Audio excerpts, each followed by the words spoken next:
Welcome back. Today marks the launch of the Digital Education Initiative, which aims to honor the pioneers of digital education. In a country as culturally rich and full of potential as Namibia, it is clear that progress can be achieved through innovation, dedication, and a commitment to integrating digital tools and methodologies into an education system. Joining us in studio for more insight is the Executive Director in the Ministry of Education, Arts and Culture, Sanet Steenkamp. Madam Steenkamp, good evening and welcome to the Daily Roundup. Thank you. Good evening, Nina, and thank you for having me. Thank you so much for being here. To begin with, Madam Steenkamp, talk to us about, the primary goals of the digital education launch for Namibian educators, and of course, how these align with Namibia's broader education goals. Okay, so we currently have two draft policies in place. One is the e-learning policy that we're about to finalize. It started off in 2023 after the COVID. And then, of course, we also have the education ICT policy that we are reworking and reconsulting on. And then lastly, we've got various initiatives, projects that we work into an integrated program eventually. But first we pilot them, and one of such programs under the Transforming Education in terms of IT, our goal that one of our goals that was set out in the National Conference of Education in 2022 was that we need to transform the way we learn. We need to have either a blended system or a hybrid system where you have a face-to-face, one-on-one, but you also have the teacher who does the e-learning. Right. So this digital school initiative is actually a partnership that we also have with the World Food Programme, and where we selected 16 schools in our country, 2 more in Khomas and 2 in Hardap, and then 1 per each region. Mostly remote and also underserved schools. Although they have internet connectivity, not all of them have computer labs. And we took them and their teachers and we said, we'll start with a training for 106 teachers. There are now 96 that were trained, and today 47 of them graduated, on our online course, which is absolutely fantastic. How long was the duration of this online course that the educators do? So there were 2 courses that they've done. One was on environmental e-learning, and that was over a period of 10 hours. The others is much longer. It's 3 months courses. So depending on what it is that will be covered, what digital devices or equipment or tools that will be used, then they move to the methodologies. So we also have 6 education officers that were trained in this regard on the rollout of it. 6 education officers, 96 educators. That's not a large number. So what is the plans of expansion for this specific program? Absolutely. This is a project that we envisaged that will run for 3 years, but you want to, in terms of social justice and equity, you want to make sure that it's going to work first. We need to have a system where we will know which school have which devices. We've just rolled out, in addition to this one, which will be fully funded digital spaces. We call them digital spaces because it's not just computer labs. It's desktops, it's a server, it's laptops, projectors, smart screens, smart TVs. So all the equipment that you can think of in software will be granted to these digital learning spaces. However, in addition to this, we also have our own procurement for which we set aside 30 million per annum, and which we need to improve on in terms of budgeting actually, where we've just completed the procurement of another 42 smart screens, and 39 of them then will go to the AS school. So all our schools that are offering advanced subsidiary now have been equipped with a smart screen. Of the schools that have participated in this specific round of the program, what have you found are these digital devices that they are lacking? Oh, well, we sit with infrastructure, digital infrastructure and IT infrastructure that are quite old. Yeah. They are either donated, they've been used previously, they've been donated by corporate companies, some new, some old, so it varies. So of these 8 schools, of these 16 schools, only 8 of them, half of them had computer labs. Oh, wow. All the others had basically the smartphone of a teacher or the laptop of the teacher. You see? So how do we ensure that at these schools, every teacher or 3 teachers at least have a laptop and a projector to start off with, or the school may have a smart TV to start off with. So that assessment is now being done. First we did the training, now can do the full assessment, and then we do the equipping these digital spaces. Fantastic. Also talk to us about what specific digital skills and tools are emphasized within the training, and how these are expected to enhance the quality of education within Namibian schools.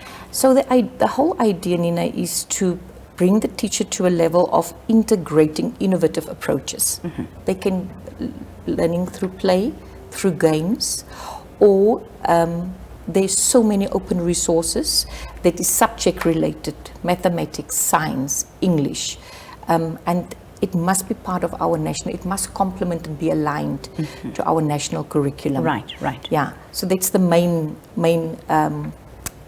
it sets, these digital schools will actually allow us to have a roadmap on developing a framework, a digital framework, to say this is what we will integrate. But there's also open resource, that are culturally sensitive and acceptable, and also age appropriate, that they can access videos, many various means of teaching, but also with the interactive smart boards. You have an opportunity to be in a Puwo and teach at school in Arawa. That's the beauty of it. And that is what we aim for, so that we exchange the best practices and the skills of the teachers, enhance their skills, so that they are able to support each other in subjects where they feel they have stronger, topic knowledge content, and that they can relate it to work with the learners. So it's basically bringing out the agency of the teachers, for them exerting that power in the classroom in a means that is engaging, that is exciting, that is fun. I mean, who doesn't love to see color on a screen? Right. You don't just have the book. I'm still old-fashioned, so you don't just have the book, but you have a tablet that you can touch, and that shows you something that's interactive. So that's what we aim for. Many of the schools do have it already, while others are lacking. And this is why we said we need our policy to be finalized. We need to be sure exactly what it is that a school wants and needs, because the needs differ. One may wish to have an interactive smart board. The other say we'll start off with a smart TV with our pre-primary classes. So it depends on their needs. Of course, the ministry didn't embark on an initiative such as this blindly when it comes to looking at what it's going to cost, whether it's migrating fully into e-learning or doing it via hybrid system, as you mentioned early, part-time, face-to-face, and the other half of it, is digitally. So, given the budget that you've sort of allocated or thought about for, this initiative, a project of this size, what are we talking about in terms of figures for this migration? Well, this is 16 schools, and all these will be donated. The equipment and everything will be donated. However, we have just completed a procurement process, and like I said, our budget for licenses and for software and for equipment was 30 million. Wow.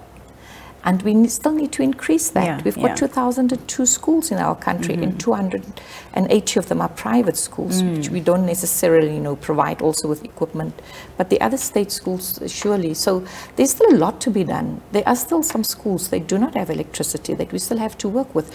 So the issue of collaboration and collaborative efforts, these are crucial matters, with telecommunication, corporate entities, smart partners. We have now various partners moving into the schools, piloting, so that we see what works, how do we document our lessons which work, and what is it that we will do to align with our strategies, and possibly, just improve the effectiveness of IT in our schools. What support structures are in place for the newly graduated digital educators?